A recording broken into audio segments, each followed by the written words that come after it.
ni maisha yako fata we dada.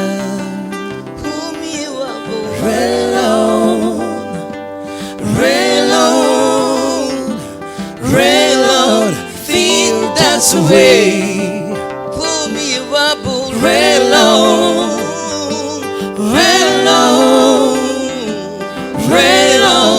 think that's the way. Leo paka ni mawazo hapo ndani ya chango. Kama we unaenda,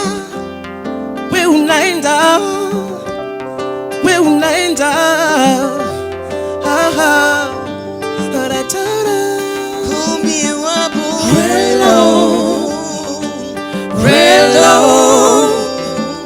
railroad, think that's the way. Oh, pull me up, railroad,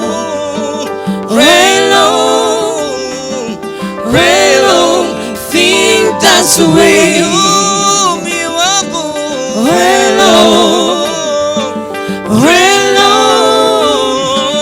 railroad, think that's the way. If you think it's your way, oh, I don't need to know. We will end up. We will end up.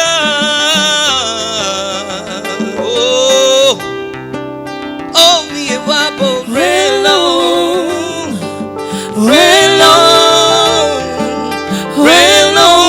think that's the way. If you think that's your way,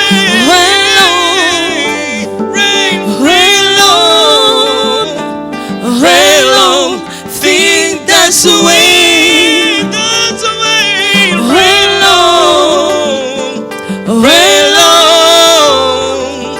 Railroad, think that's the way. Magnifique. Lokwa Kanza. Bravo. C'est la première fois que je vois quelqu'un chanter en pliant juste sa jambe comme ça, garder la voix. Et l'autre qui pleure. Et l'autre qui pleure. Et des belles larmes. Magnifique. Merci Pascal. Seul toi peux offrir de tels moments. Tu ne t'en vas pas tout de suite quand même. Et voilà. Consolée par Laetitia Lokwa, qui est la nièce de Pascal. Une famille qui chante est une famille joyeuse. Merci Laetitia. Merci. Comment tu te sens? Mieux? Écoute, je me sens mieux. Je pense que c'est une manière d'un artiste à parler à l'autre. Je ne remercierai jamais papa assez de m'avoir fait confiance. Et Magnifique ce sourire. Bien que plein d'émotions. Ça se sent. Non, je crois que on a trop demandé à Lokwa. Oui. 2 jours d'affilée, beaucoup d'émotions. Je crois qu'il a besoin de temps pour essayer de récupérer. En tout cas, merci d'avoir pris encore le temps de venir et de nous transmettre encore cette belle émotion. Merci. merci à vous les gars. Merci à toutes ces équipes qui se sont mises ensemble. C'est quelque chose que j'ai toujours dit à mes collègues musiciens. Et vous l'avez fait en com. Un grand merci. J'espère que vous allez le souligner pour tout le public qui nous regarde. Que c'est des équipes qui, normalement, devaient être des équipes adverses, certes, mais se mettre ensemble, c'est un beau cadeau pour notre peuple. Merci. Merci. Pascal Lokwa. Venant de toi, c'est encourageant.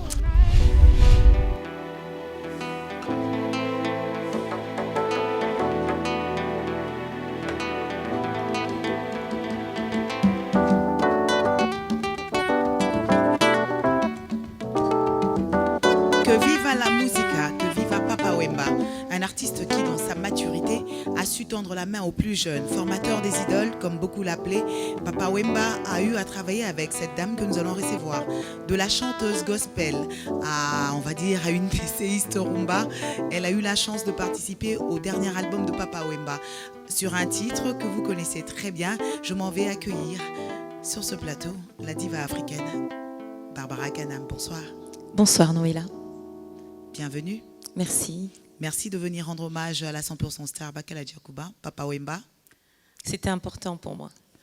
Un homme qui vous a donné votre chance, comme on dit, en vous offrant la chance de participer sur un titre sur mesure, triple option.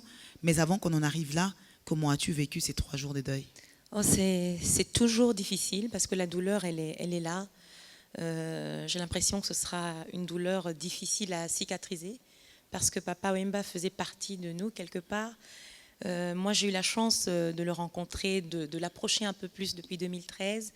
Donc, j'ai découvert un homme, d'abord un être humain qui était très simple, très généreux, humble, un vrai papa. Je pense qu'il portait vraiment son nom, c'était un papa. Papa Wemba que vous avez rencontré à quelle occasion? Alors, comme je le disais, en 2013, Papa Wemba m'a sollicité pour participer dans son album, son dernier album, Maître d'école. Et il m'a dit qu'il avait une chanson qui s'appelait Triple Option. Et j'étais assez... je dis, mais pourquoi Triple Option? Il m'a dit, écoute la chanson. C'est une chanson qui est faite sur mesure pour toi. Et effectivement, quand je suis allée au studio, parce que j'ai découvert la chanson en studio, ça a été vraiment un moment... ça s'est passé comme si je connaissais déjà... Ça s'est passé très vite et très bien. C'est-à-dire qu'en 2-3 prises, on avait bouclé le studio. Lui-même était très surpris. Et même la manière dont on a fait le clip, on avait l'impression que c'était 2 enfants on avait un plaisir à le faire. Il était très spontané, il était prévenant, beaucoup d'affection, beaucoup de considération. Et ce que moi j'ai beaucoup apprécié dans cette chanson, c'est la valeur et la place qu'il donne à la femme. C'est-à-dire la femme qui est belle, mais la femme qui a aussi quelque chose à donner, et la femme qui a des valeurs. Une femme qui a des valeurs. Déjà, ton premier essai, on va dire ta première proposition au rumba, c'était sur le titre Jardin d'amour. C'est votre premier titre proche de la rumba congolaise. Mais vous découvrir dans Triple Option, je ne sais pas, c'est une chanson qui, selon vous, vous a ouvert à un nouveau public ou c'est juste une belle expérience avec Papa Wemba qui est une icône? Je pense que c'est les deux. Chanter auprès de Papa Wemba, pouvoir joindre ma voix à la grande voix de Papa Wemba, qui est une icône, qui est un de nos plus grands ambassadeurs aujourd'hui. Quand on voit tous les hommages qui lui sont rendus, ça a vraiment été une belle expérience aussi pour moi, parce qu'il m'a permis aussi justement de rentrer encore un peu plus dans le milieu de Viva la Musica, du village Molokai, de tous ces gens qui avaient encore des doutes par rapport à Barbara. Et ça a été une très belle expérience pour moi, parce que j'ai pu vraiment chanter une vraie rumba avec Papa Wemba. À quel niveau le regard de Barbara Kanam change sur Papa Wemba? Parce que c'est vrai qu'avant qu'on ne rencontre les gens, on le voit des loin. Comme tout le monde, on est peut-être fan ou peut-être pas. Mais qu'est-ce qui a changé depuis que Barbara a rencontré Papa? Bon, moi j'ai grandi avec Papa Wemba comme beaucoup d'entre nous. C'est quelqu'un qui a marqué notre enfance, notre jeunesse. Et donc, se rapprocher de lui, j'ai découvert un homme qui ne regardait pas son côté star, son côté... c'est-à-dire que c'est aujourd'hui qu'il est parti qu'on réalise, mais je me dis, mais on était à côté de quelqu'un qui était un demi-dieu finalement. Parce que quand on voit l'engouement, quand on voit tous les hommages qui lui sont rendus, et c'était quelqu'un qui savait mettre les autres en valeur et qui savait s'effacer pour vous laisser votre place. D'ailleurs, quand on voit Triple Option, beaucoup de personnes pensent que c'est mon titre. Mais c'est le titre de Papa Wemba dans son dernier album Maître d'école. Moi, je ne suis venue qu'en featuring, mais il m'a donné toute ma place. Il m'a permis de m'exprimer. Il était heureux. Et moi, le plus beau souvenir, c'est que j'ai vu Papa souriant, Papa très heureux de faire ce clip. Et je pense que c'est la plus belle chose qu'il ait pu me laisser. Si une phrase devrait résumer la 100% star Bakala Diakuba, Papa Wemba, Barbara, quelle serait ta phrase? Papa Wemba, c'est le roi de la rumba. C'est le roi soleil, c'est l'icône, c'est une légende, c'est le roi de la sape. On peut pas le décrire en quelques mots. Il y a tellement, regardez tout ce qu'on dit, le courroux, il est immense et on s'en rend compte aujourd'hui parce que maintenant qu'il est parti, c'était un homme qui nous a beaucoup apporté. Maître d'école, c'est un titre qui nous dit un peu tout. Il nous a enseigné beaucoup de choses. Et ce qu'il nous laisse comme héritage, c'est de vivre sa vie jusqu'au bout. C'est de vivre ses rêves, c'est de chanter avec passion, c'est d'aimer les autres et c'est de donner du bonheur aux autres. Et c'est ce qu'il a toujours fait. Il était très généreux, proche de tout le monde. Il a touché toutes les générations. Il n'y avait pas de limite avec Papa Wemba, il n'y avait pas de frontières. Une petite anecdote. Quelle est cette histoire drôle que tu gardes, qui te reste en mémoire? Ben, moi, l'histoire drôle, c'est que quand on était en train de faire le clip, on était en train de le tourner, il me disait, tu verras, tu sais Barbara, quand j'ai posé ma voix dans Triple Option, Papa Wemba n'avait pas encore chanté. Quand il m'a donné la chanson, quand elle était mixée, alors j'entends Barbara Tsonga, Barbara Triple Option. Et il m'a dit, tu verras, tu sais, ce nom va te coller à la peau. Et effectivement, aujourd'hui, on ne m'appelle plus seulement la diva, ce qui me fait très plaisir d'ailleurs, on m'appelle Barbara Triple Option, Barbara Tsonga. Dans une grande Asika. Alors je lui ai demandé, mais qu'est-ce que ça veut dire? Il dit, il n'y a que moi qui sais pourquoi. Je dis, bon, ok. Oh non, finalement, tu ne sauras jamais. Je ne saurai jamais. Contente-toi juste d'apprécier. Voilà. Papa avait une autre facette que je vais te faire découvrir. Est-ce que tu savais qu'il était peintre? Il m'en a parlé. Évidemment, j'ai vu les tableaux. C'était un artiste, c'est vraiment un artiste entier. D'accord. Ce soir, Barbara, tu découvres 3 tableaux de papa qu'on va nous apporter sur ce plateau. Barbara, papa a été peintre. Quel talent. Oui. Et c'est un peintre qui continue à s'exprimer vraiment à sa manière. Sur le tableau, il y a cette langue, tu as une bouche grand ouverte. Vraiment qui grande crache. ouverte. Hein. J'espère que ce n'est pas du venin, mais en tout cas, cette bouche a un message qui symbolise un message. Vous avez la carte d'Afrique faite par son coach, Alain Super. Okay. Et vous avez ces ondes, ces lignes noires-là, c'est en fait qu'au-delà de toutes les langues, les dialectes, tout ça, l'Africain pouvait communiquer autrement, par les sons, la musique. Et l'Afrique a beaucoup à donner au monde. Exactement. Donc, papa, finalement, est resté réunificateur, même dans les symboles, même dans ce qu'il pouvait proposer autrement. Il a beaucoup chanté l'Afrique, il a beaucoup chanté le Congo, et il a eu le temps de, on va pas dire totalement peindre, mais bon, quand même, ça touche à lui, communique suffisamment sur ses idéaux, même à travers sa peinture. C'est magnifique, c'est vraiment magnifique, et ça ressemble à Papa Wemba. C'est quelqu'un qui avait, je pense que c'est une légende, hein. Il est rentré vraiment dans l'histoire. On a vu des millions de Congolais qui sont venus dans la discipline prendre le temps de venir dire au revoir à Papa Wemba et assister aux différents concerts qui ont eu lieu. Tu as vécu ça? Tu as vu ça? Oui, mais ça continue en plus. Hein. Dans tous les petits coins, on peut prendre son petit verre tranquille. C'est vraiment, comme on dit, un panza matanga pour eux, ordinaire. Papa est vraiment adopté dans toutes les familles. Est-ce que de toutes ces images-là, on ne peut pas en faire un film? C'est un vrai film. La vie de papa est un film et la vie des Congolais... Mais toi, tu es très mal placé pour me répondre à cette question parce que toi, tu es spécialiste de la coiffure, de la musique. Oui. Et apparemment, aujourd'hui, tu essaies un peu de la couture. Je préfère m'adresser à monsieur Baloufou. Qui est d'une minonie exemplaire. Baloufou tout court, alors, à ce moment-là. Baloufou, bonsoir. Bonsoir. Merci de nous donner de ton temps. Toi qui es toujours un héros dans l'ombre, tu as accepté d'être sous la lumière. Nous voulons profiter de ta présence pour que l'on fasse découvrir à nos téléspectateurs la facette acteur, la facette cinématographique de Papa Wemba. D'abord, j'ai entendu ici que la vie de Papa Wemba est un film, mais c'est un vrai film. La première fois que j'ai parlé avec Papa Wemba des cinémas, c'était en 93, comme on dit, 93 en Belge. Et j'étais allé les filmer pour un documentaire qui s'appelle Balanga Nzembo, qui est un documentaire sur le rapport entre la musique zaïroise de l'époque et la politique.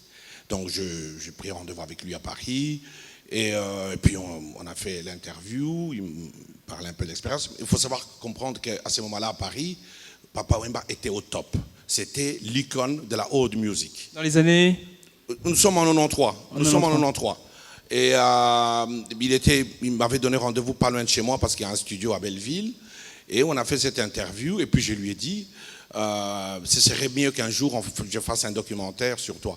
Mais ce n'était pas possible. Parce que si vous regardez Papa Wemba dans le cinéma, il est dans beaucoup de films documentaires. Il y a 3 films avec Peter Gabriel.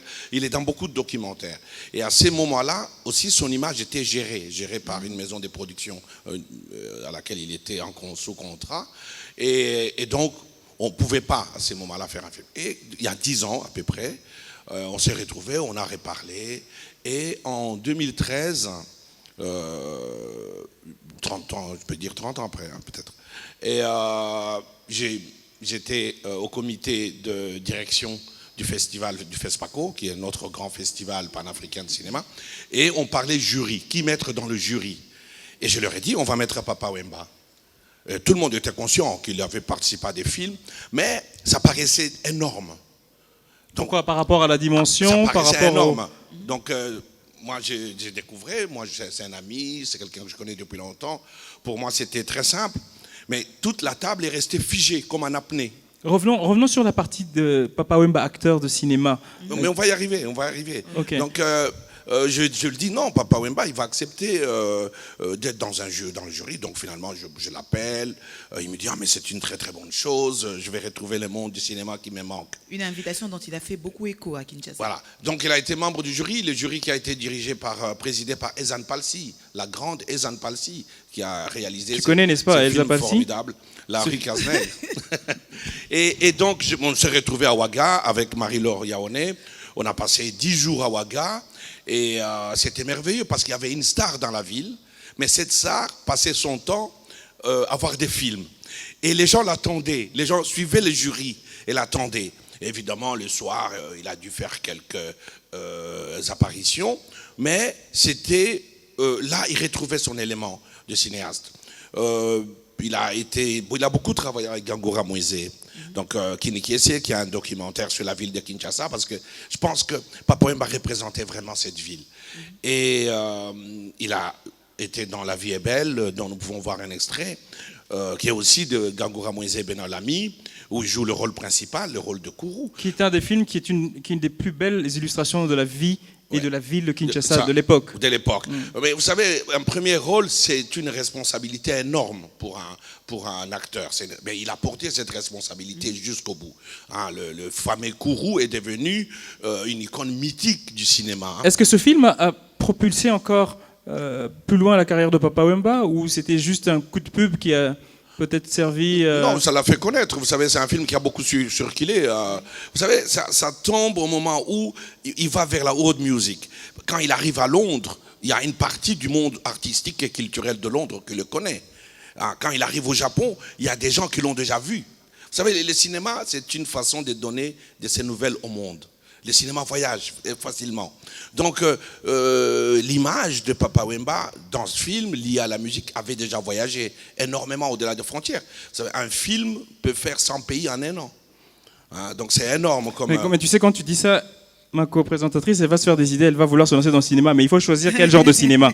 Toi, je vais veiller à quel genre de cinéma tu vas choisir. Oui. Et après, donc, il a refait un film avec Gangora Moïse, Les habits neufs du gouverneur, qui est l'adaptation des romans, et le scénario est coécrit par Léon Olivier Ngoulou. Il faut comprendre, Moïse Gangora, qui est mon aîné dans le cinéma, est un très très bon scénariste, et c'est un cinéaste de talent.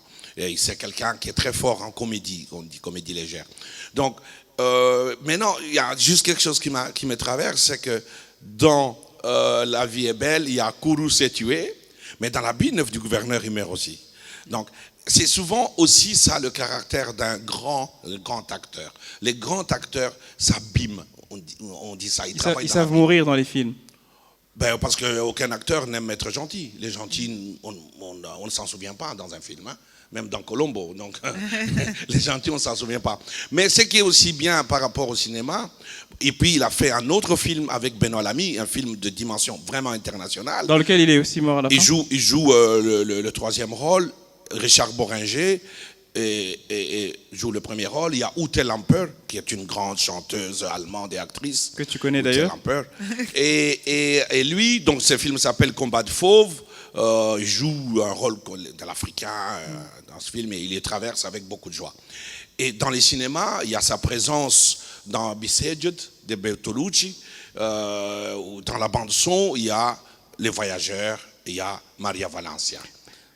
Et dans un autre film, Black Micmac, il y a aussi la musique de Papa Wemba. La musique de Papa Wemba, oui. Mais il y a beaucoup de films dans la cinématographie mondiale. C'est pour ça, peut-être on ne l'a pas beaucoup perçu ici, le cinéma mondial lui a rendu un grand hommage. Et je sais qu'on parlera de Papa Wemba au prochain festival de Cannes dans quelques jours. Tout de même, on sait qu'à la Cinémathèque, on va lui rendre hommage d'ici la fin du mois de mai. Juste pour préciser par rapport à Black Micmac, le film, quand on a utilisé la bande-son d'une de ses chansons, c'est ça qui a permis, disait-il, de l'identifier un peu à la SAP. Oui. Je crois qu'il avait précisé ça, tu confirmes? Oui, parce que il y a un grand tableau sur la SAP dans ce film avec Joe Ballard qui joue son rôle de Joe Ballard. Mais tout de même, vous savez, on regarde la SAP juste comme l'habit. Je pense que Papa Wemba, qui était zaïrois dans les années 80, où tout un peuple a porté un uniforme, donc la Lacoste, la SAP, c'est un engagement, c'est un refus de l'uniformisation. Hein. Mais pour le petit gens qui mettent l'étoffe avec beaucoup de fierté, c'est aussi une façon de récupérer sa dignité. Vous savez, quand un sapeur passe, il est sûr que les yeux sont braqués sur lui. Hein. C'est Papa Wemba, même au-delà de la métaphore, même le village Molokai, pour lui, que d'autres musiciens de son temps considéré comme un Mouta, quelqu'un qui vient du village, remettre un village au centre névralgique et culturel de Kinshasa. Moi, je suis né à Matongué, dans une maison.